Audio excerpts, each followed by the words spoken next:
Addysg mis Tachwedd. Good afternoon and welcome to this hybrid meeting of the Education Scrutiny Committee on the 27th of November 2025. I'm Councillor Rebecca Phillips and I will be chairing this meeting. Before we move on to the next agenda item, please note that this meeting will be recorded. Please can you ensure that your phones are switched to silent for the duration of the meeting. When asked to raise your hand, can members who are virtually viewing this meeting raise your electronic hand? Members who are in the room, please raise your physical hand. I wish to remind members signing in remotely of their legal obligation to have their cameras switched on during the meeting, please, in order to be seen and heard whilst participating in council business. Officers, you are reminded that you are free to leave the meeting following your item. We are not doing a fire drill, so should the fire alarm sound during the meeting, please make your way to the nearest exit. For the purpose of the recording, I will hand over to our Democratic Services Officer to confirm attendance in the meeting room. Good afternoon, members. Just to confirm attendance in the meeting room, we have Councillor Neath Jenkins, Andrew Thomas, Chris Millis, John Birch, Councillor Wolford, and Hayley Lurvy, Rhiannon Crowhurst, Hugh Jones, and Councillor Sonia Reynolds. Thank you, Chair. Lovely, diolch yn fawr. And just to welcome Councillor Grimshaw to our meeting as well, who's a substitute for Councillor Josh Tack this afternoon. Diolch yn fawr. We will now move on to the agenda. Item 2, declarations of interest. Are there any, please, members? Can't see any, Chair. Diolch yn fawr. We will now move on to agenda item 3 to consider items from the Cabinet Forward Work Programme. There aren't any, so we'll move forward to consider items from the Scrutiny Committee Forward Work Programme. And agenda item 4A is the Elective Home Education Update, pages 5 to 12. The report is for information. Please can officers provide a brief introduction to the report. Diolch, Chris. Thank you, Chair. So the report provides an update on EHE in Neath Talbot, including data, trends and support offered to families. The key points that are significant increase in EHE across Wales, with approximately 400 children home educated in Neath Talbot. Most deregistration occurs in years 10 and 11, predominantly down to the added pressures of examinations. Our top 3 reasons that are reported to us is lifestyle choice, anxiety, or attendance and prosecution areas. We support EHE families in a number of ways, for example, with Welsh lessons, swimming lessons, free educational resources, weekly coffee meetings, social events, access to period poverty products, targeted events for years 10 and 11, and partnership work with Swansea City Football Club on mental health and workshops. Some of our positive outcomes would be that despite the rise in numbers, the service has supported and 25 children are returning to mainstream school last year. However, this can also be recognised as difficult for schools to manage, as the pupil may not be examination ready. They may have additional learning needs that haven't been recognised. There could be language barriers, behavioural issues, or socialisation issues.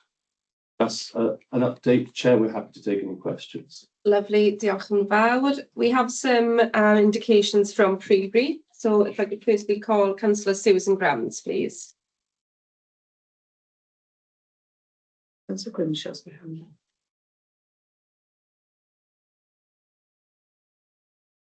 Councillor Grams. Sorry.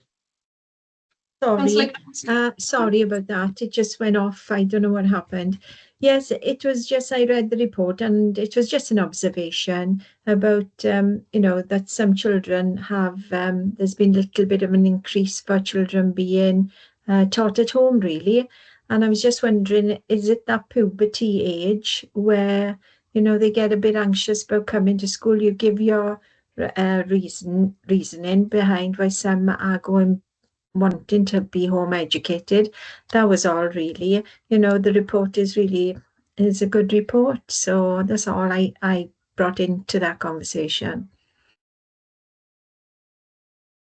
Thank you, Councillor Grams. Officers, do you have anything? No? Okay, thank you very much. Councillor Grimshaw, just to, there's no problem, we just wanted to ask a question. Yeah, thank you. Yeah, it's just a question. I couldn't attend pre-briefing because obviously I didn't know I was coming to the meeting, but yeah. No problem, thank you. And Councillor Bob Wolford, please. Thank you, Chair. I just wanted to ask, do we have data in respect of pupils that transition from home schooling to authority education? You're saying it's mostly year 10 and 11. Do we have data of how they compare academically with pupils that have been through the authority education? Just for clarity, deregistration is mostly years 10 and 11. Yeah. Re-registration could be any age. Yeah, I'm sorry, I meant deregistration. So yeah, when they're transitioning from home education and they're coming into the authority education system, Yeah. do we have data showing how academically they compare with each other? The problem is what you're comparing them to. Well, obviously, if they're coming in for exams, how they perform. It's a difficult question to ask, and I'm willing to answer it. We don't know what their standard of education was like leading up to that point, so it would be unfair of us to compare them to what the average GCSE results or that sort of thing. We don't know what their curriculum diet has been from their parents or whoever's been providing it at home. So how they do, anecdotally, our schools are saying to us that they don't do as well because they've had less education at school base. That doesn't mean that the families aren't providing a good education for them in other aspects, but to measure them on examination only may be unfair. Do they go on and become and have employment? It was my question around academia more than kind of lifestyle and culture and whatever else that they're gaining from home education. It was just that I wondered if we kind of kept data that, I don't know, 10 pupils transitioned back in and in comparison with 10 pupils from our authority education, they did that well or not so well. To be honest, I'd answer it again. I wouldn't know which 10 to compare them to. It's an unfair comparison. Okay. They'll get the results that they get, and some of them are not exam ready. Some of them have never practiced that sort of thing. Some of them have additional learning needs, and it prevents them from achieving what others that haven't got additional learning needs achieve. It's an unfair comparison. It's something we can go back and look at the data of how the results they did get, but I wouldn't want you to compare them to anything then, because they're individual children. So it does sort of leave us just with the thought, you know, is it better to home educate? Is it better to authority educate? That's what's in my mind, you know. And I know we have to give the opportunity, and a parent has, you know, every right to home educate. Yeah. But then are those children being disadvantaged by it? You'd have to ask the parent whether they believe that, or the child when they're old enough to make that decision. Yeah. I don't think we have access to GCSE results of parents who educate their own children, but they're entered as a private entry then, and they can enter through what called iGCSEs, which are online. They can register through a school in any part of the country really as an external candidate. And I may be wrong, that's why I'm saying I don't know, but I don't believe that we have access to that data. Even though they need for Talbot children, we live in for Talbot, because they're not coming through our school system, I don't believe we have access to that data to compare it for. Okay. Thank you. Councillor Jenkins, please. Sorry, no, just to add to that, really, I don't think anybody would say it from the officers, but my personal view is that the best education will always be in the school as opposed to home educated.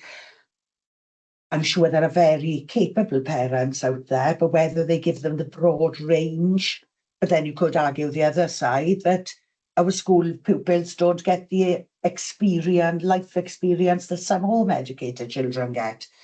But on the examination point, I think it's important to point out there's a possibility that a lot of these home educated children are not actually taking GCSEs because parents have to pay for them. And that is made clear for them when they do home educate. So comparison is nigh on impossible, Bob. Thank you. Okay, thank you. Andrew, do you want to? Yeah, just to say, you know, was completely respect any parents' right to educate their own children. That's not an issue. You know, my professional view is children would be better off in school for a whole host of reasons, not just the academic focus, but certainly the socialization. You know, some of us on the table. We were at the Duke of Edinburgh Awards celebration last night, and it was an absolutely fantastic evening. And events like that, programs like the TV wouldn't be available to EHE pupils. So yeah, that's just one, because it's fresh in my mind from last night. And that's a real shame, because there's lots of life skills that those young people would learn. And that, the other thing, the real point I was going to make was we do make facilities available for EHE pupils to do their exams at certain provisions within the council. It's tricky, it's quite difficult for obvious reasons, but that is something Welsh Government asks us to do, so that people can register to do their exams at certain places. But Neath's absolutely right, lots of them don't. And we're not aware if they do, because they're deregistered, and they've got no obligation to tell us they're entering their children for any sort of exam, whether it be WJC or any other qualification body, or what the results are. Okay, thank you, Andrew. Councillor Wilford, happy? Yeah, it's just it is. I think it is a concern that the children are slipping through the net because of it, and we don't have a control at all. I mean, obviously there are other things, safeguarding and things like that you've got to look at as well. But it just seems that we have no control over a group of children. Thank you. Councillor Reynolds, please. Thank you. I'd say welcome the report, but we've had one as either time's going faster for me, or we had it quite recently, and the support that we see from the authority for home educated children is really good, and it looks very, very good on as we get the reports out here. My concern really around this whole area reflects other people who've already spoken, and it's whether or not as yet we have got any movement towards a register of home educators, because we have no knowledge really, do we, unless we're told if those children move through, there is no ongoing registering. I can pick this up. Yeah, I was going to say, I'm not quite sure that's 100% true, but go on. There's a pilot going on at the moment. I think it's 7 local authorities around Wales, where those authorities will be working with health, for example, where we will be exchanging information.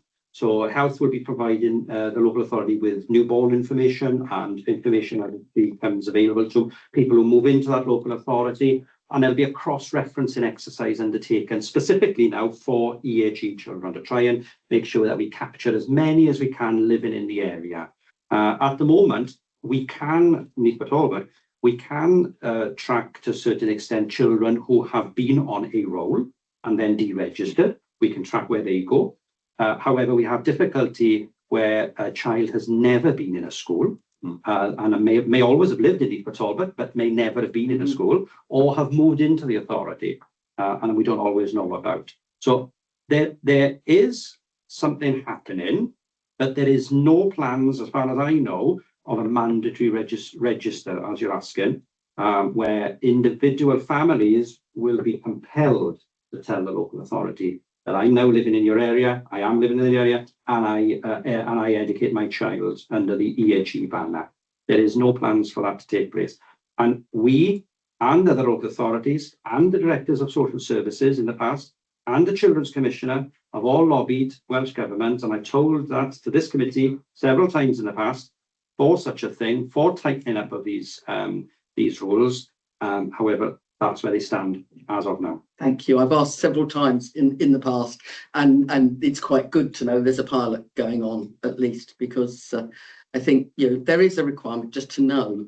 I have concerns over safeguarding as well, more than anything else. We're all aware, those of us who are counsellors, of families in our area where children are homeschooled, where there may be other concerns and things going on as well, where they may be vulnerable. And I just, I'd like to feel that there's some sort of reassurance there for every child, obviously.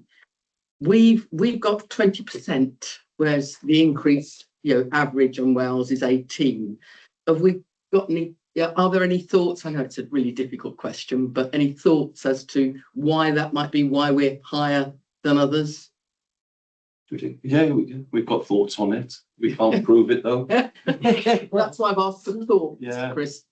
It is a difficult one. I looked this morning, and I appreciate, we do as officers, we really appreciate you giving us advance notice of the questions, because it allows us then to go away and do a little bit more research. I looked this morning at all the local authorities in Wales to see who is above the line, the average line, because we're above it, as you just pointed out, who's below the line. And interestingly, what I could see was all of the main urban areas in Wales, the Cardiff, Swansea, Neath, Talbot, Newport, are all above the line. I can't make any. No, I can't make any answers to that other than something I've noticed. Yeah. Whereas more of the rural areas, they do seem to be below the line. So if there's a connection there, that's possible. I'm not sure. Chris said to you in his opening introduction, one of the reasons for deregistrations is attendance, or shall I say lack of attendance. And we know that this authority has been having a drive over the last 5+ years on increasing attendance. And I have given you my promise on many occasions when I brought you attendance reports that where we go to prosecute parents or issue a fixed penalty notice is always the last step. We never go there first, it's always the last, and we've tried everything else. And we know from our discussions with some of the EHE families where they're a little bit more open and honest with us than just maybe the deregistration of that, say, lifestyle choice. So a lot of them will say that the reason for deregistration of authority was pursuing prosecution over attendance. That puts us in a very difficult position. What do? Do we try and keep the child on roll for all of the other reasons that we're discussing and making sure that somebody has eyes on them and sees them? But then to do that, then that means then that they're not attending regularly enough. Attendance could be 10%, 20%, 30%. And then do we back off on pushing the narrative on increasing the attendance? It's a fine balance. And what I'm telling you under my attendance report when I come to you is we apply that fine balance to a certain degree, but where we've got continuous negligent behaviour from some parents who are not engaging or are not sending their children to school, we are then forced down the route of taking the prosecutions, issuing the fixed penalty notices, which then does result in a number of pupils popping out of the system. So there's a bit of everything in there.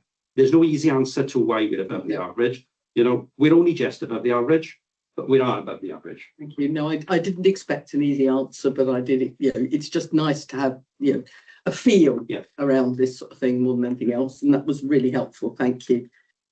Sorry, can I just bring Andrew in? Yeah, just sort of complicate that landscape even more. Just complicated, but we'll come on to it a little bit later when we come to our estimate inspection outcomes. I can tell you that there was a big focus on our arrangements around supporting schools to improve attendance in our inspection. It's something we came up really well in. That's why John said for the last 5 years it's something we think is really important. Young people in our schools, we know they'll do well if they attend. And a significant number of schools, when they're inspected, get attendance as a recommendation. So it's very difficult then to turn around and say, for all the other social benefits of a child attending 30% of the time, because at least we get eyes on them 30% of the time, and that can satisfy all sort of safeguarding concerns. There's another pressure coming, which is through the regulators, and justifiably so as well. So there's lots of competing pressures from different places around this, so it's not straightforward. And I know you appreciate that. You've been for a long time. And it is also, as a governor, you feel the tension, as you know what the implications are in terms of inspections and other things going forward. Just a couple of final ones, if I may, Chair. It's just to get a feel about the support.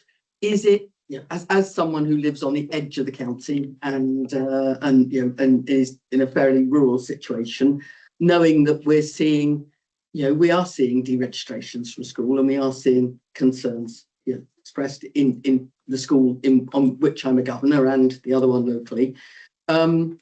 Is there support provided at diverse locations across the county? Is it easy to get to? I'm aware our bus service is absolutely dire and is going to improve hopefully next year, but we do everything we can with the capacity of the officers we've got to try and make it far-reaching across our, you know, our valleys. But we can't be everywhere. And when it comes to transport, it's a choice whether that family attends or not to what we put on, even if it's next door to them. So we'll do our very best to try and make sure that we vary the locations, but some of our families may not be able to get to wherever we go. The principal venue is Neath. Yeah.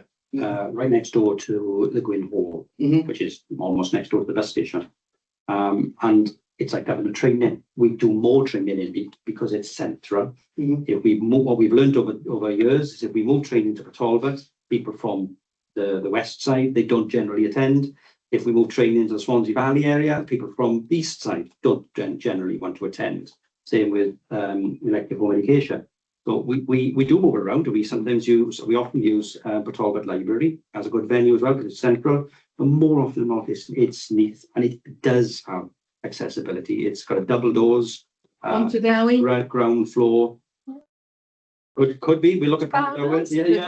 It would be really good to come out to Pontardawe. There is no direct bus service from my community, and it's a real struggle to get to Neath. The only thing I'm gonna caveat is exactly what Chris said. I've only got 1.5 officers. Yeah. 400 children. And we've already spoken about safeguarding. We know we want eyes on. And to repeat events, so have a coffee morning in Talbot, or same coffee morning then in say Pontardawe, repeating the same. This capacity is my biggest thing. Less members want to up my budget, you know, and allow me to have extra. He was having a turn. Stop it, Sean. Capacity is a problem. It is a problem when you live where we live. Yeah. I shouldn't have come back in. Got to take your chances. Thank you. Thank you for your patience. Councillor Grimshaw, please. Yeah, thank you, and apologies again to officers that I couldn't pre-warn them of this question. I wasn't attending this committee when pre-briefing happened.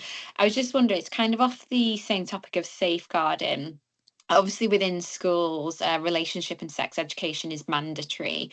Is there any kind of work being done to ensure that children and young people who are being educated at home are having those conversations? Because obviously it's important for their kind of well-being, it's important for their kind of relationships with each other and that kind of thing. And if that's to be missed, it's a real concern, because it's been shown, you know, if children and young people have that relationship and sex education, they're a lot safer.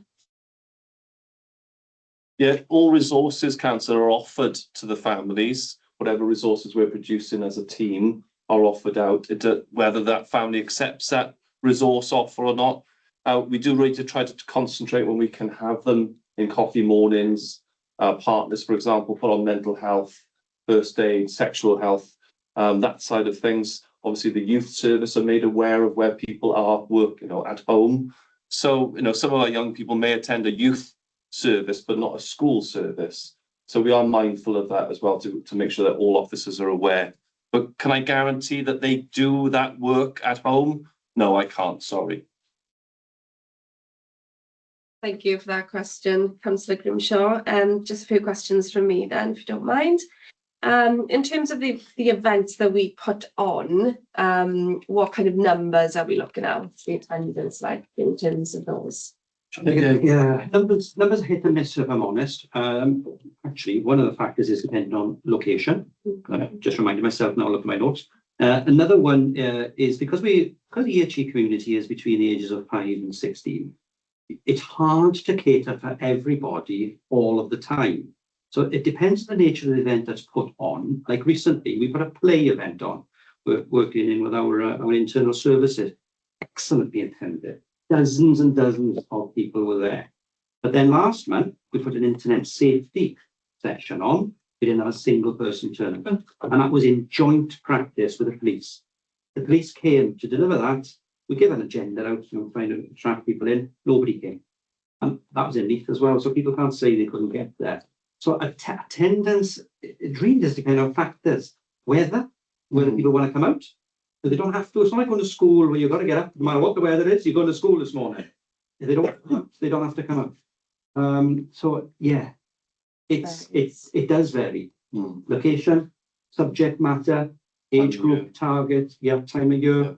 Yeah. Do we know, is it, I don't know if you know this, but is it the same people that tend to? More often. Yes. Let me reverse the answer to that. It's generally the same people that don't attend. Yeah. Got you. Unfortunately. Yes. Okay, thank you. The report references 25 children returned to mainstream school. Obviously we supported them with doing that. I just wanted to have an insight of what that support looked like and have the lessons been learned in terms of, you know, has it worked in a particular area better than others, or? Well, there's the 25 young people return, have 25 reasons to return, different reasons. And the schools, I got to praise the pastoral support team, inclusion officers, ALN team, everyone puts their arms around that child to get them accelerated support as fast as we can. But we rely heavily on the school system, once they've got them, to have that support and recognise what support they need. Some of these children may be undiagnosed, and so that has to be looked at as well. Some are just exam phobic, or some of them come in and take to it like duck to water. So our schools are reporting to us that there is that slow burn at the start, but if they push too hard, it could reverse. So we've got to be really mindful of that sort of staggered approach as they first start, and then to see how they can work away. And socialization, I think, is our greatest influence. Some of them have not experienced a room full of people before. Yeah. You have transition workers as well. They link in with individuals such as EAG children who've been out of the system for a long time. And they will ask the question, as Chris is saying, so tell me, why are you coming back into school? It's important to understand why they want to come back, to be able to tailor then a package to make sure that return is successful. And often, if they've been out of the system for many years, the transition workers may take them to school after hours, show them around, introduce them to teachers, show them where the classroom is, show them where they're going to be sitting, bring them in and sit with them for the first couple of hours every day or every week or something, to make sure that success is there for them. Where heads are telling us success is not as good is where individuals are coming back in year 11. Sometimes parents are putting them back in the system to undertake GCSEs, but these children have been out for such a long time, they're not ready. They're on a different curriculum. You know, they're not even on the national curriculum for Wales. And heads are telling us then that these are really, really 15, 16-year-olds. They've become people in their own rights. They've got their own ways as well. School has a set of rules. Maybe they've not been used to those rules. And heads are telling us they do struggle with, not all, I'm not branding them all, but if there was a group, it's your 10s and 11s that they're struggling with. But on a positive, as that child matures, they become aware and they make the choice themselves. So they're sort of saying to their parent, I want to go back. Yeah, or want to go back. Andrew? And just to, again, further complicate the picture, we have a growing number of young people who've never been in school, been EAG all their life, and then at a given point in time, parents decide for whatever reason they now want their child to attend school. And some of these children are extremely challenging. Lots of them, we believe, have got additional learning needs. Obviously, because they've never been to school, that's never been formally diagnosed, but in some cases it's pretty obvious. And trying to find appropriate places, literally, you have no idea, in some cases, this child even exists. And then, you know, they're requesting a place, you know, in one of our mainstream schools, or one of our units where, you know, the sort of the planning for specialist places is done years in advance. Somebody just pops up and then, you know, it's very, very difficult and probably needs a bespoke package for a very short space of time, just to one, understand the needs of the child, and secondly, to get some work done with the child so that they're ready to enter any form of education, whether that be in a special unit, you know, an LSE special school or a mainstream school. So it's very complex. You know, we were discussing this in our SMT last week. You know, we used to have admissions into our schools sort of through the normal process that everything once a year, you know, requests go out for places, and then we've also got a panel, and they kind of be all children come into us recognised routes.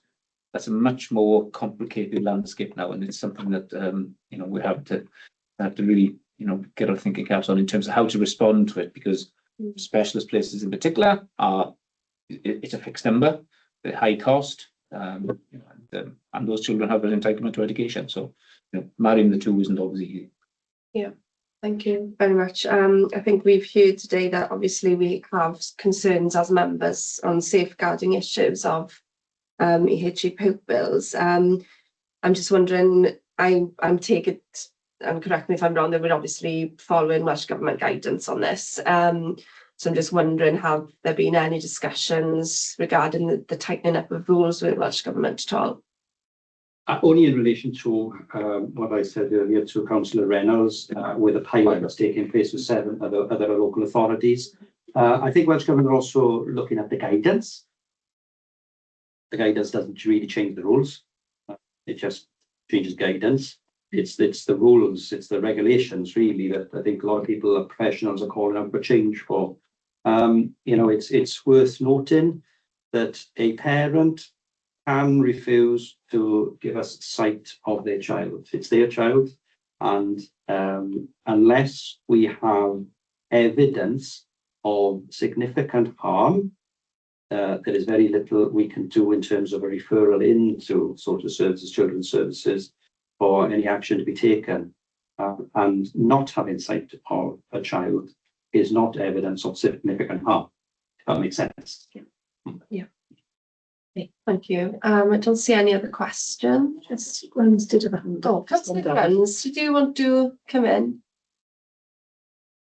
No, the officer actually answered everything I was going to say. The only thing about safeguarding to me is I just wanted to know the difference really of the safeguarding rates in the school environment as opposed to the referral system in the home environment when they're educated. Would that be possible to get? Because to me, when they're at home and you can't see the children or you can't see a child, there is this unsafe quantity there. And that was all. I just wanted to know if there was a higher input of referrals into social services from children who are being educated at home. Councillor Jenkins, did you want to come in? Yeah, thanks, Susan. I think I can understand where you're coming from, especially with the nursing background. A lot of these things, I would say, you're looking at the at-risk register, no doubt, for children, which stands with Health and Social Services. I would argue that having teachers who have got in local parentis responsibilities in school would probably provide an extra level of safeguarding. And with home educated pupils, it would rely on neighbours, relatives, their own parents. So I wouldn't expect that data to actually exist there. So, but I can understand why you would ask that question. Thank you. Thank you, members, for your input this afternoon. This report is for Norton, and thank you, officers. And then can I just summarise quickly? Sorry. Sorry, it's just I agree with everything that's been said today. You know, I've got personal concerns about exactly the same things as you're bringing up there. And I think that goes for every local authority in Wales. Some authorities have actually put public letters out to the Welsh Government about this, and it's been brought up in the WLGA previously. And fair play, they are actually looking at it now. I personally fully agree we should have a register. We should know where all these pupils are. That would be a massive undertaking on our education department, though, because having sight of them and making sure they're safeguarded. And if you have got concerns, there's additional workload there, obviously. But we're meeting with the WLGA as cabinet members next week, and I'm sure we will bring it up again. So thank you for bringing this concern in. Thank you very much for that, Councillor Jenkins. So we will. Can I just? Oh, yes.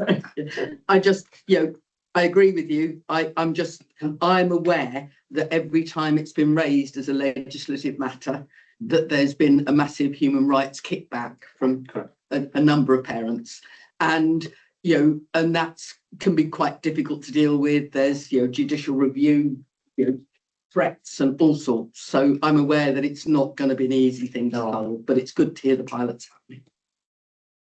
Thank you very much, members. So this report is for noting. So we'll move on to agenda item 4B, education safeguarding update. Another report for information. Officers, can you provide a brief introduction, please? Yeah, thank you, Chair. So the purpose of the report is to inform members of our ongoing work supporting our schools to safeguard children and adults. The themes that you'll pick out are statutory responsibilities, policies, training, managing allegations, the governance, and our very successful peer review system. We identify our key strengths and areas we'd like to improve on, and also a reference to the recent Eston inspection and what they said about our safeguarding arrangements. And a special part on Martin's Law, the Terrorism Protective of Premises Act, is in there as well. And now we work hand in hand with social services and our partners. Happy to take any questions on the report, Chair. Thank you very much. Diolch yn fawr. And we have the question from pre-briefing. Councillor Grevins, please. Thank you, Chair, but I think it's been clarified earlier, so I'm not going to go over that again. It was a safeguarding issue. But can I just ask about Martin's Law? I was very interested in that as well. So is the policy in all schools to have that sort of availability for kids to be able to communicate within the school if they are concerned or worried or bullied or anything? How does it work? Yeah, certainly. Martin's Law is specifically about the actual building and protecting the building from attack, right. terrorist attack. Oh, okay. So when it comes to something like this, it's not the same as Clare's Law or anything like that. So Martin's Law is around really protecting the premises. Anything over 100 people would fall under this Protection of Premises Act, which includes schools, but also other buildings. Thank you for that. Thank you very much. Thank you. Any other questions from members, please? No. I just had a quick question regarding governors' training. Are the clerks of the governing bodies receiving the information on who's attending what training?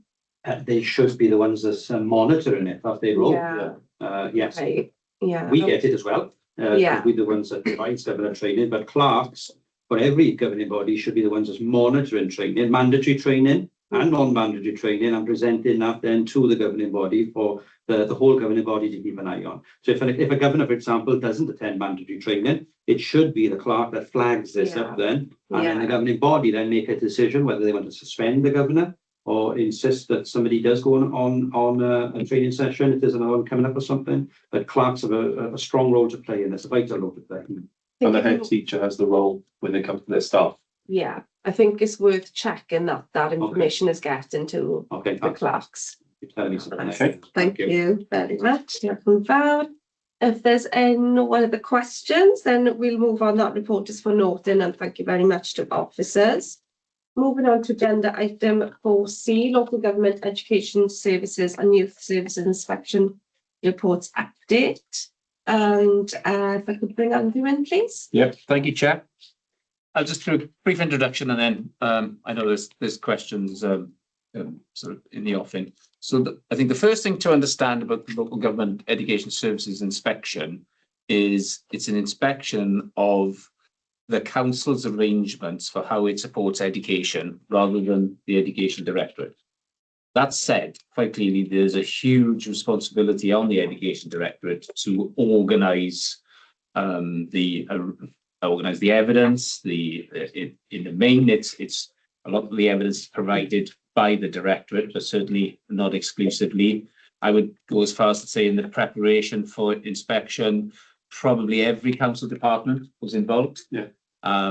It looks at arrangements in each council directorate and departments within, but it is certainly our in education responsibility to pull things together and sort of coordinate it and lead on it. So just quickly, there's the executive summary there, just to give the dates so that people understand the process, if you like. It used to be that youth services inspection were inspected as part of the local government education services inspection. At some point in the past, principal youth workers have convinced Estyn that it's a good idea to have 2 separate inspections, which probably hadn't dawned on me at the time how much additional pressure that puts on you, because we get a phone call, or I had a phone call from Estyn on back in March to say you've been inspected and your youth service has been inspected about 4 weeks before, and there's pretty much the same amount of work involved in the youth service inspection as the local government one. Well, maybe not the same, but certainly the same requirements. You've got to upload information into a VAR. There's many requirements. But they're now separate, and they're done separately, and the impact and the outcome of the the youth services inspection feeds into the wider LGS inspection. So you can see there between the 12th and the 16th of May, Estyn came here, 5 inspectors, and looked at our youth services arrangements. And I suppose, just again for information, just know this: youth services in many places in Wales do not sit within the Education Directorate. And Monmouth is not a secret. Monmouth are being inspected literally this week. Their youth services were inspected 3-4 weeks ago. It's not part of the Education Directorate, and that's absolutely fine. That's not it doesn't have to be. It's not a criticism. It's, and from my understanding, that inspection went pretty well. But it is obviously sits within the directorate here, which probably puts a little bit more pressure on us.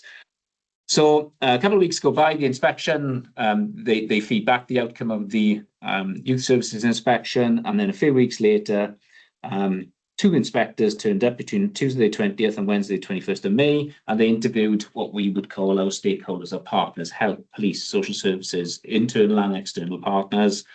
Then we had Whitsun Week, and then a team of about 14 inspectors arrived with us, and they were there. They were here for us, with us for a week. And at the end of that week, they leave us with recommendations, just like they left the youth services with the recommendations. So I'll just briefly sort of detail there was one recommendation at the end of the youth services inspection, and you can see it there: the strengthen self-evaluation process. I know you'll have read it, so I won't read it out. And there were 5 spotlights, and I'll just tell you what a spotlight is now. So an Estyn spotlight is a short paragraph in an Estyn inspection report that highlights a specific, interesting, or innovative practice found in a school or pupil referral unit, or obviously in youth services. This feature showcases areas of particular strength or unique approaches to education, and is intended to share best practice with a wider audience. So the youth service inspection, we ended up with 1 recommendation around self-evaluation and 5 spotlights. So if you like, 5 areas of innovative, excellent practice. And you can see, and if you read the report, you can see more detail around what's there. At the end of the LGS inspection, we ended up with 4 recommendations. One of those being self-evaluation. So if you like, we've got 4 separate recommendations. One around, and they are in order. Then so Estyn were very much at pains to impress upon us that these are in order of priority. So the first one is to do with how we strategically address the financial challenges facing the directorate and schools. Then the quality and impact of strategic leadership, including accountability and performance management arrangements, and I'll talk a little bit about that. Our own self-evaluation, if you like, the broader directorate self-evaluation and council self-evaluation, planning processes, and then to strengthen school improvement processes around our schools. So to summarise, we ended up with 4 distinct recommendations across the whole 2 inspection areas, because one of them is the same, self-evaluation, and 7 distinct spotlights, because we had 2 spotlights in the LGS inspection as well. It's taken a long time for me to accept that that's a really positive outcome, and the reason for that, it was such an arduous process, and anybody tells you, I know my colleagues in the room feel exactly the same. But it's meant to be an arduous process, because educating children is an important job, and it should be. And I think it's also important for every member here today to know that certainly as officers and a senior leadership team, corporate directors team, we fully accept the recommendations, so there's no reticence around those. We fully accept them, and we will adapt our planning improvement processes now to address them, and no doubt there'll be some questions around that. So after a successful inspection, what you have to do is you have to amend your improvement planning processes that demonstrate how we're going to address the recommendations, and that's what we're in the middle of at the moment. We also have something, and it's not in the report, but it is really important. We have now something called a regulator recommendation tracker. So obviously lots of services in local government get inspected. We now have a tracker. So anytime we get one of the regulators, whether it be Care Inspectorate Wales, Audit Wales, Health and Safety, we have a tracker, and that the updates for that get reported to the Governance and Audit Committee. So there's a route there for members to see the progress against the recommendations, not just in this inspection framework, but other ones as well. But obviously, in terms of this committee, you will see when we report next year's head service business plans, we will make it very clear in those plans, those areas that we are amending and introducing to address the recommendations within the report. There's one very obvious piece of work that's ongoing at the moment, and I know there's a member seminar immediately after this meeting in terms of the funding formula review, and that's around recommendation 1. It's not the complete picture, but that's part of addressing recommendation 1, which was the priority. There's 2 aspects of that, and I no doubt there's questions around that, and I'm happy to answer. But as I say, in all, it was a really successful inspection outcome. There are some significant challenges for us as officers in this directorate and other directorates. And as I say, that's been discussed at SLT, and every director understands what they need to do in terms of making sure that we address the recommendations in a timely way. Local government inspections, education inspections happen every 6 years-ish. I wouldn't like to say it's every 6 years on the dot, because to be fair to Eston, they do sort of mix it up, and you know, it's not quite, but it's they've got to go through a full cycle of 22 local authorities before they can start a new framework, whatever that is. So there's a whole host of other local authorities that will now be inspected prior, to us being inspected again. And they generally do what, 3-4 a year, something like that. They try and do 3 at least. Yes, at least 3 years. So you can do the maths on any gap between. We have things like interim visits as well. We've had one of those previously that was really successful. So I'm no way underestimating the challenges in terms of making sure that we address the recommendations. We fully accept the recommendations. We will demonstrate to members, and in our regular contact with Eston, we have what is known as a LALI meeting. So that's a local authority link inspector. So we have a link inspector attached to Neath Talbot, and one of those things that we will discuss with them when they come is the progress that we're making against the recommendations. So happy to take any questions once I finish coughing. Thank you very much. Diolch yn fawr, and congratulations. If you acknowledge as members how difficult that process was and how much work you put into it. So thank you very much. And also great to see that the report notes that work has already commenced on the recommendations in terms of updating the service improvement plans. I'm just wondering, and I think I know the answer to this question, but what the biggest challenge is going to be, and if you're confident that all the recommendations can be met. I'm certainly confident all the recommendations can be met in terms of those things which are within my officer's gift.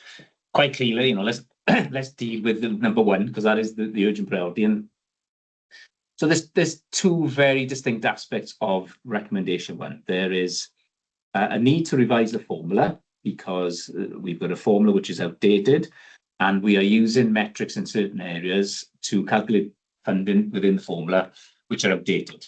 We're using test score data to fund schools, and those tests don't exist any longer. So that quite clearly needs to be updated. That work is ongoing. There's a seminar later. There's that decision will be taken by members, whatever that decision is, in due course. So the funding formula review, how we cut up the pizza, pie, call it what you want, that work is already started. There's a requirement to review the formula every year, and we have been reviewing the formula every year. There's not a requirement to revise it every year. It was some years ago since we revised it significantly last, and there's quite clearly a need to strategically revise it again, and so that work started. The other probably most significant, well, it's not probably, definitely most significant part of that recommendation is about how much money goes into the size, if you like, the size of the cake, the size of the pizza, whatever you're cutting up. And that's a much more significant issue because, you know, the Estyn or Audit Wales really led on this aspect of it. They identified, you know, that there's an overall deficit within our schools, and just changing the formula alone doesn't fix the problem. It's the right thing to do because money needs to go where the need is, and that's the formula changes that, you know, we're consulting on at the moment. But if you don't increase the amount of money that you're giving to schools, it doesn't really address the fundamental issue that there's not insufficient funding going into an area of schools which is additional learning needs that has grown exponentially, and that's not just in Neath Talbot, that's across Wales. All directors are saying the same thing. We've got more pupils with additional learning needs, and the needs are more complex. Every director in Wales is saying the same thing. So the challenge for us in the recommendation one is addressing that, obviously, and that those decisions aren't my decisions. They're obviously they rest elsewhere. But in terms of the accountability recommendation two, there's a lot in there. In just specifically, we'll talk about performance management, our annual performance review. So we provided them details of what happens currently, and Estyn's view around that they needed to be sharper. So, you know, I know that the head of organisation development is working on a council-wide new scheme so that everybody is using the same, you know, sharp, focused, you know, with specific measures in this, so that, and that's then the accountability comes in, isn't it? So if we've got more focused measures within our personal development reviews, and if you're being held to account, well, then your accountability gets picked up as well. We are looking at, I think that, you know, there were some conversations around the fact that not all meetings were minuted, and to be blunt, we don't have the resource to do that. We have any number of meetings every day of the week, and it is so we simply. But with the we're exploring the use of AI, because that is something that, you know, I think social services are trying very successfully, and that's something we're going to look at to try and get more use of, you know, artificial intelligence to help us in that area. Because I think that Estyn's view was that if you don't take note of minutes of the meeting, how do you know that people undertake what they said they were going to do in the meeting? Well, you know, I think our response was we're all professional, but in fairness to them, they're saying, where's the evidence? And yeah, prove it, basically. And, okay, that's fine. You know, as I said, we fully accept all the recommendations. Recommendation 3, we've already started that. We've done a session in this room with Estyn last September around our self-evaluation. Self-evaluation, improving self-evaluation, refining, call it what you want, is a very common recommendation both for schools and local authorities, and it's fine. Self-evaluation is something that you never perfect, you never finish. It is an iterative process, as it's meant to be. So that's, I think we've got strong self-evaluation processes at the moment, but they can certainly be better. And we've started working with Estyn around that. And Estyn have given us an undertaking that they'll continue to work with us around refining our processes. And similarly, some of the processes around school improvement as well. They felt those things we could sharpen up as well. And also, then going back to the recommendation to some of our reports to members into this forum and other forums, if we are more accurate and more, if our self-evaluation is accurate, sharper, reports to members are more accurate and sharp, and therefore the questioning and the understanding of members in terms of what's going on will improve as well. So there's a lot in recommendation 2 that sits outside this directorate, but you know, I can tell you that the senior leadership team fully accepts that, you know, we all need to sharpen those processes up, and that's something that we will all across the council build into our improvement planning processes, you know, going forward. So happy now to take any questions, Chair. Thank you. Members, do we have any questions, please? Councillor Reynolds, please. Thank you. I've got several. You've answered some of them, Andrew. Thank you. One of the first was, how are we going to address those recommendations? And you've answered some of that. And bear with me as I move between notes on my page, etc. as we go forward. One of the first things I wanted, because I've been through this with Hayley slightly, but I know that others may be a little confused, is the difference now between, you know, the last inspection and this inspection in terms of numbers of ALN and special needs, and the different categories that now exist, etc. And there are 4 categories noted in the STIM report, in this STIM report. And I wondered, you know, whether members, it would be useful just to let members know what those are, how those work in that way, because, you know, I went through it with Hayley, said, how does this work? I mean, it is clear. We know, if we're governors in schools, etc., that there has been an increase in additional learning needs.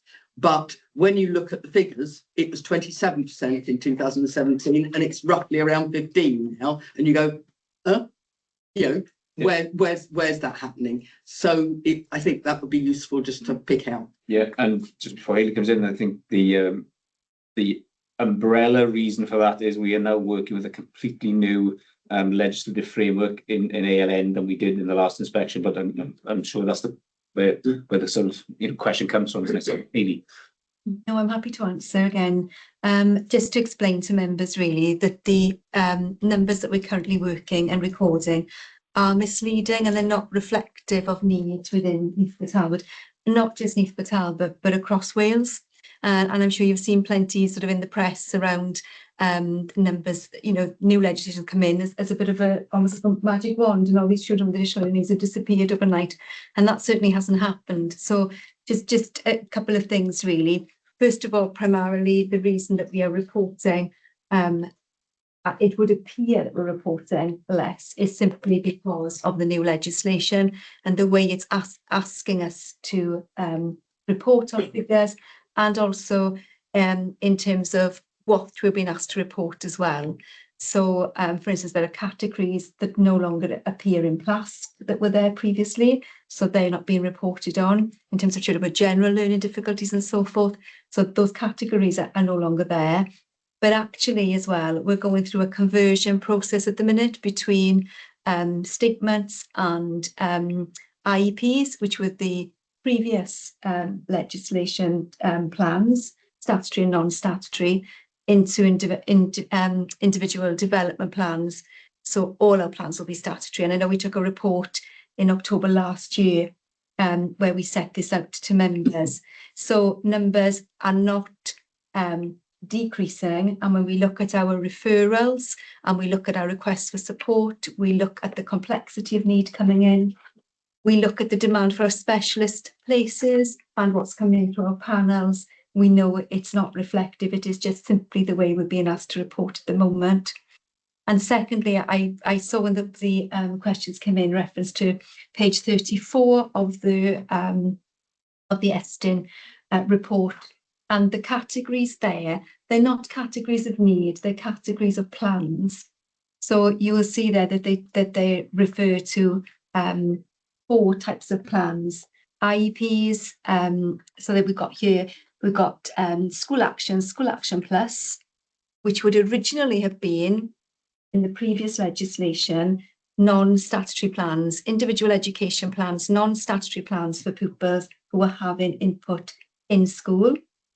And then you had statements, which were the statutory plans then for those children with a higher need.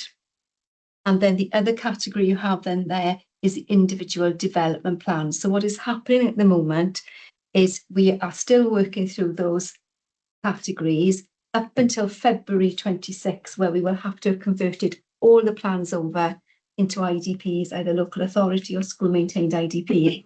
So that's why there are 4 categories of plans currently, but come February 26, we will have converted them all over as per Welsh Government requirements, so that we will have just individual plans, so either school maintained, where the school statutory, whatever's written there, they have to provide for, or local authority IDPs, which will then become a plan that the local authority administer and work with schools then, and obviously delegate some responsibility to schools there. So it was quite a bit of a long answer that, but basically these children have not disappeared. It's just the way we've been asked to record, and the 4 categories there will have gone just to IDPs come February 26. Hope that's clear. It is, and it was when you told me before. I just thought it was really important for as well for the workshop following on, just to understand how that will work and bring it out, you know, for everybody.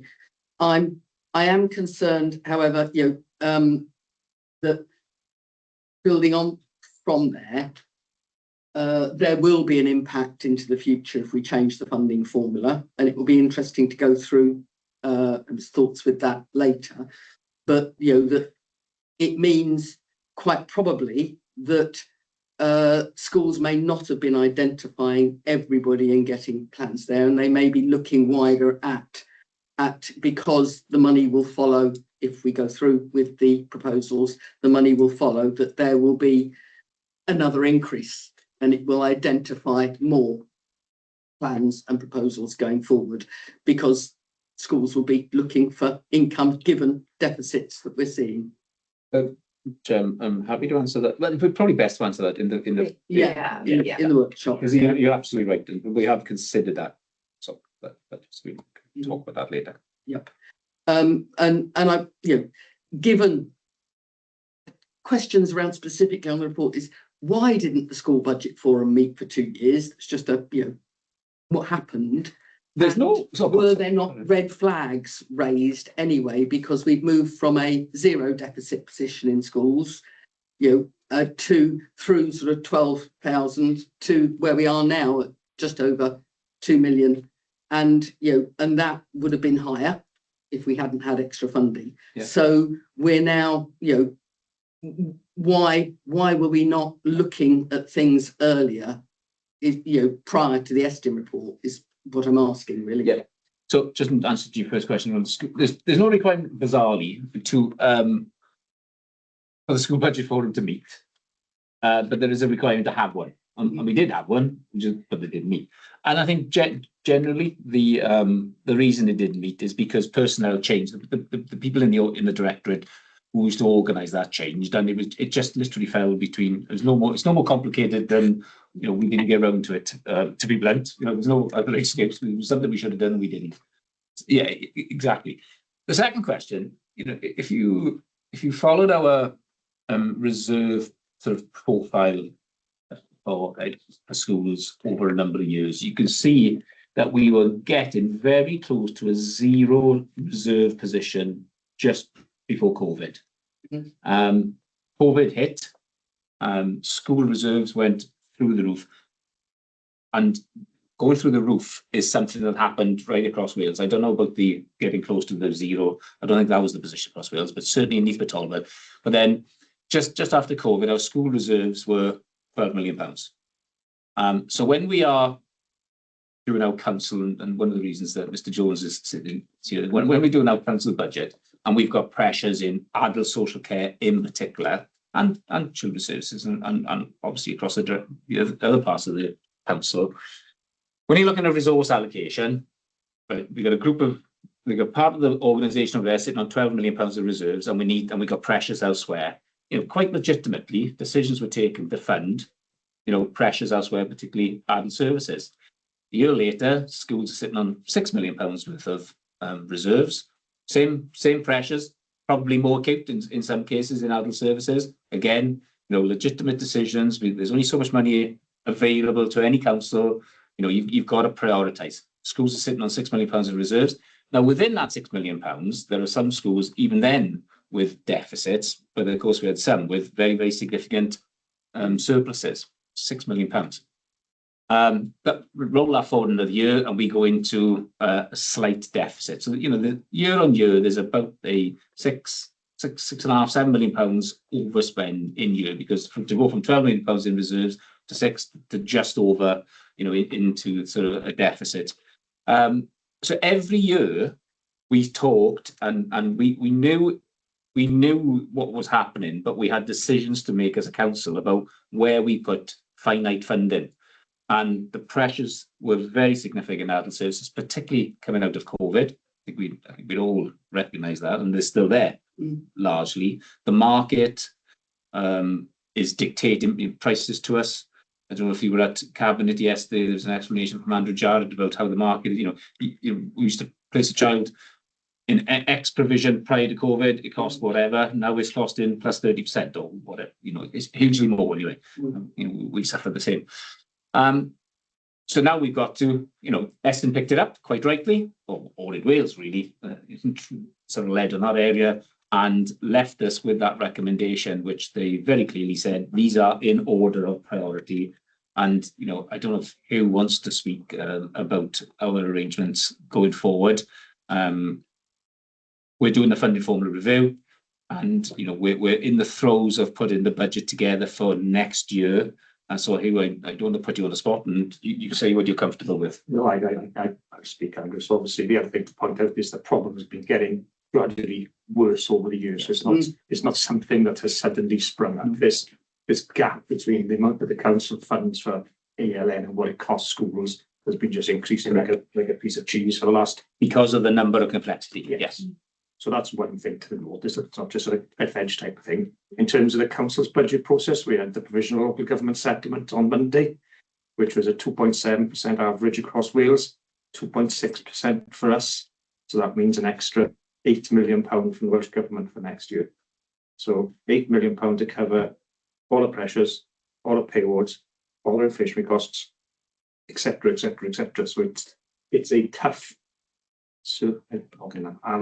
tough circle to square, for want of better terminology. But we are very aware that if we don't put more money in schools, in Wales, school deficit balances count as part of the council's overall financial position. In England, they don't.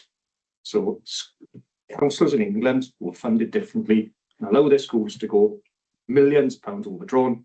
Doesn't count against Section 114 like this. In Wales, it does. So if we carry on overspending in schools by £7 million a year, that's where we will end up in X number of years, depending on where the rest of the research goes. So I am acutely aware that we need to do something around funding for schools, whether it's something we can do in 1 year or over a multi-year basis. That's obviously something that we will be talking about, as I've talked about, obviously, as a senior leadership team. Near as here from the Cabinet, it's a conversation we're having with the Cabinet, but it's something we do know we've got to solve. But again, as I said, 2.6 million % revenue support grant, £8 million, big funding gap in schools. So it's a challenge. Yeah.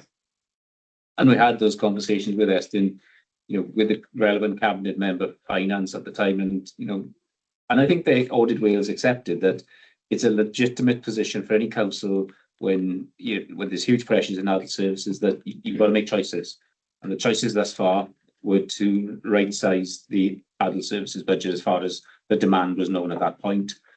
I think now there's a recognition across certainly SLT and Cabinet that we've got to do the same thing for schools.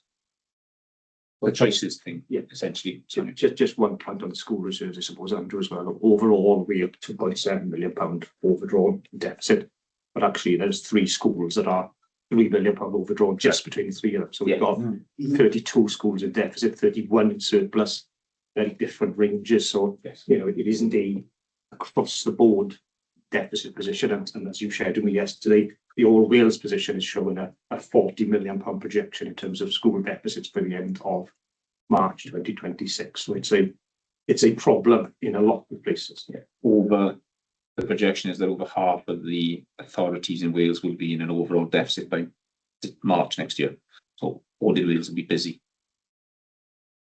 Thanks, Chair. Thank you, and thank you, Hugh, for attending our meeting today as well. So that was really helpful. Thank you, Andrew. Thank you, Hugh. And it's it is just trying to get your head round what the implications are.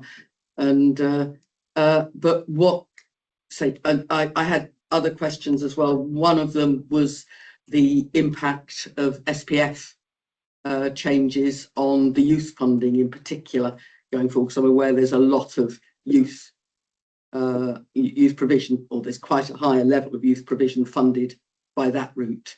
Yeah. We don't know what the future of that's going to be. So, you know, I don't know what the question is. It's just, you know. Maybe I can help in general answer. No, you're absolutely right. One thing, even though the inspection for the local youth service was absolutely fantastic, they did identify that they're very, very vulnerable to grant erosion.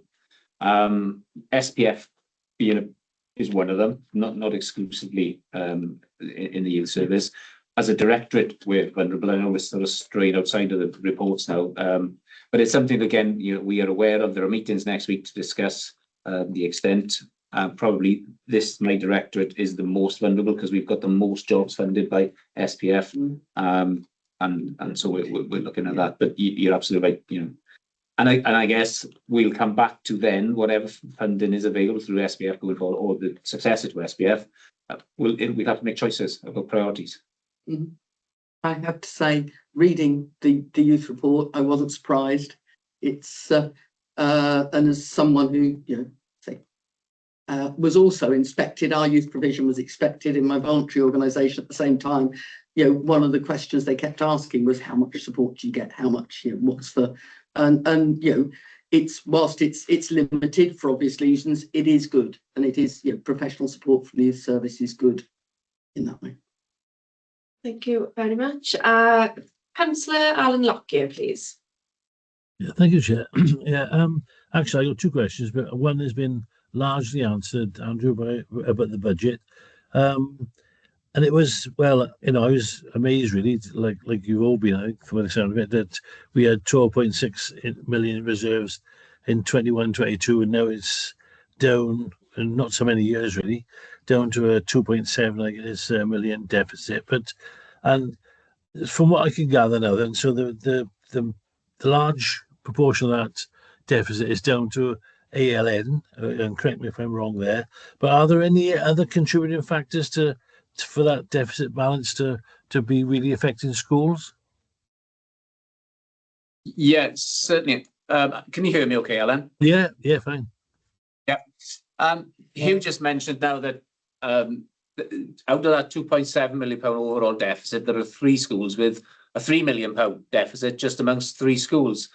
Certainly one of those schools contributes very significantly to that £3 million, nearly £2 million themselves, and none of that deficit is down to, or hardly any of that deficit, I shouldn't say none, is down to ALN. There was a very particular and lengthy safeguarding concern at an individual school, a primary school, and that contributes nearly £2 million of the £3 million that he was referring to earlier.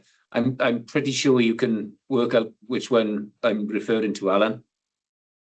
Yeah, okay. Yeah. And there are other schools with significant deficits who have also, they've been accrued because of similar events, so not largely not attached to deficits in ALN. But there is a gap in every school in terms of the funding for ALN. It's just in some schools, because of the pupil population and the profile of the pupil population, it'll be more acute in some schools than others. And in some schools, because of their ALN profile, it's very acute. Okay, that's fine. Yeah, well, I understand a lot better now.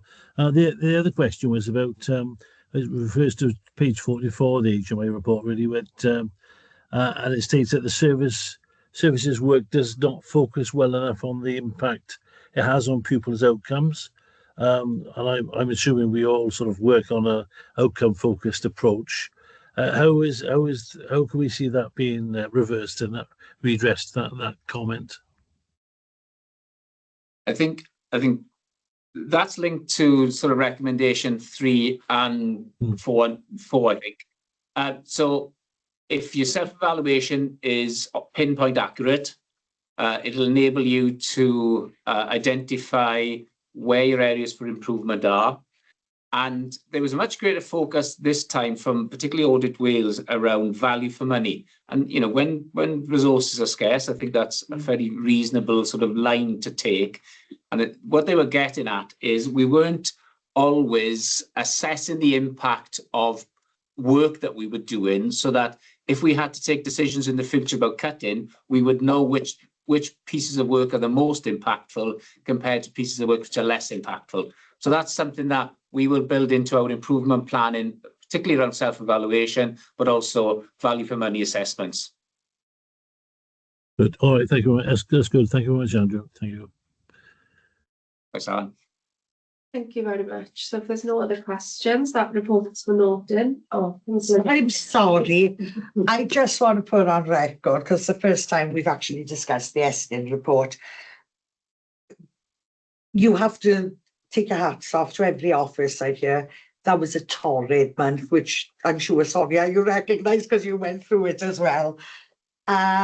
Special, you know, every one of you were really under the cosh. And my particular worry during that time was, should it be not a good report? What is morale going to be like afterwards?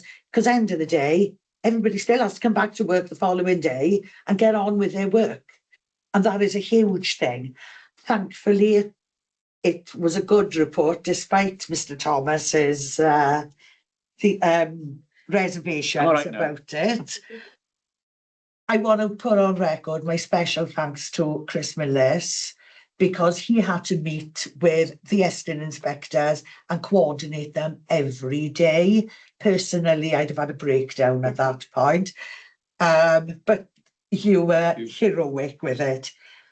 It was reassuring in one respect that Estin recognised the issues that we'd already recognised in this authority.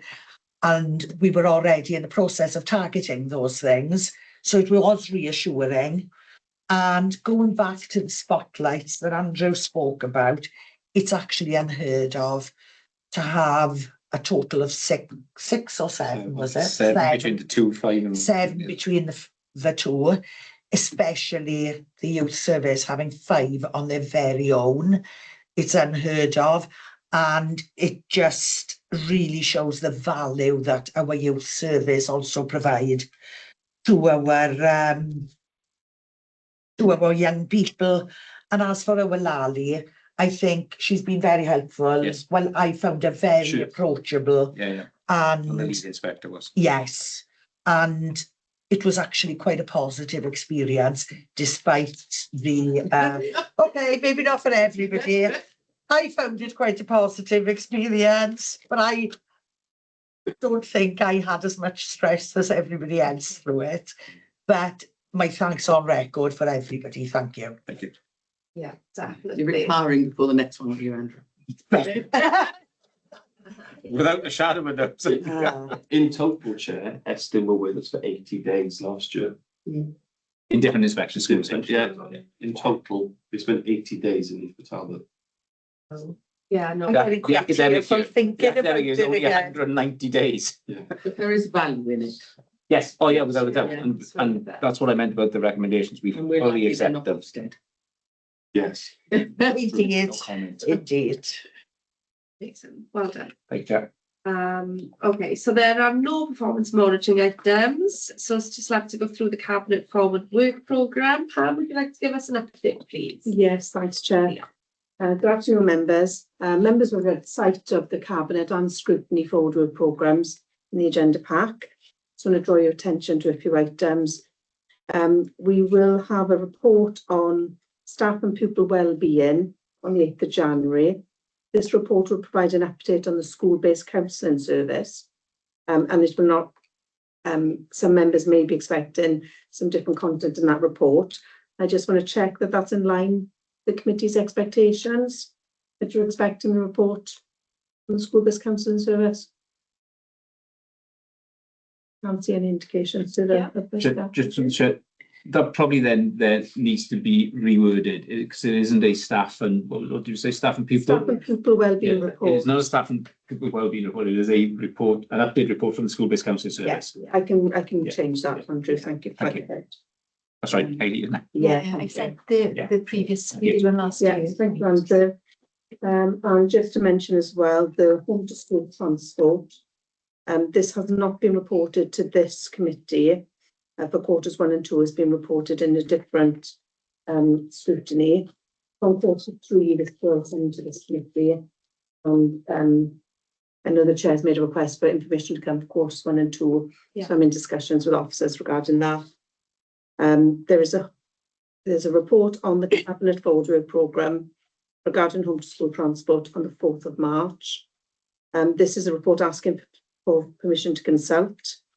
We will be arranging a workshop prior to that. Members to have an input into that home to school transport policy. And the only last thing I wanted to mention was there is a report going to Cabinet again on the 4th of March regarding the SIP programme and the reorganisation of ALM provision. This is the second report of 3 with a final determination in the summer, and to date members have not expressed an interest in that report. Thank you very much. Councillor Reynolds. I was the home to school transport reporting quarter 4, but not reporting before that. Now I know it used to be split, but now it's supposed to follow where the budget is. So shouldn't it be coming here? I'm confused. Yeah, I think quarter 1 and 2 we haven't had an update on, but from quarter 3 I've been told we will have an update, but I've got to check who is reporting that in. So has it gone to another committee, or it has? If it's gone to another committee, can we have it, please? Yes. Can it come here? Yes, I'm in discussions. Yeah, to bring what happened before. Yes. Just to explain, it's reported in, I don't know which one it's called. Culture, place, yeah. Because the work, as you know, sits with them. The only thing we would report on was the budget issue, which is reported again in the budget report. So you can have the report that James has taken to the other committee, but that's all I got to report on. Yes, so please. It's the same information. Yeah, but that's fine. It'll be from James Davis. No, Presumably James will come here to report. I don't know. Is that how it was? He has done previously. I think. Yeah, Brandon came. Otherwise we wouldn't be able to answer the questions. No, because it's not my. It's within this committee's portfolio, so it would be good to see it. Yeah, it has been of concern in the past. So, is it in this committee's portfolio? Yes. Yes. Yeah. Is it as very clearly? Yes. Yeah, we swapped over this year. Yeah, it's one of the outcomes of the scrutiny, the joint scrutiny before. And then James made a workshop on the 19th of February. 19th of February. and the policy, which would be this committee, so that's fine. But I'll have to. I don't know who James knows. Sorry. Okay. Yeah, if we could make sure that James does know. Yeah. Thank you. Any other issues from members to raise? No, I don't see anyone. I have no urgent items. So thank you very much. Diolch yn fawr. The meeting is closed.